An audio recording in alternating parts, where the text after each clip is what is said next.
Биз Алатау аянтындагы бурчта жайгашкан отурушка жайгашып, абалды сиздерге ушул бийиктен чагылдырып берүүгө аракет кылдык. Ортодо турган тарап Садыр Жапаровду колдогон адамдар экенин байкоголот.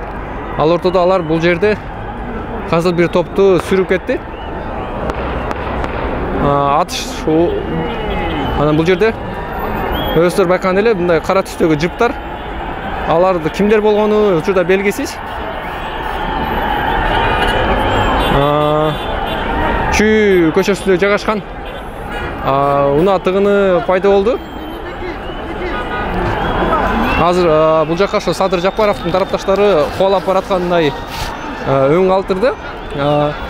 Алатау аянтынын бул тарабында турган жөн жай жарандар азыр кезде ошо артка качарын билбей же ордунда турарын билбей аргасыз абалда калышууда.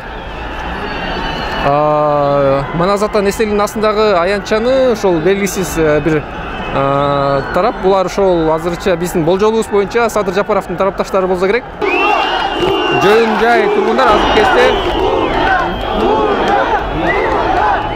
Садыр деп уран чакырууда. Бирок ал жерде саясатчы Садыр Жапаровдун өзү жоктугун байкоого болот.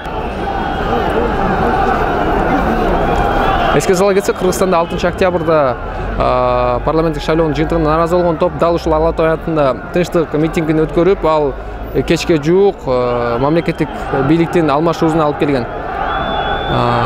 Андан бери мал менен бул жерде адамдар топтолуп, кайра жыйналып, таркап, кайра жыйналып турган.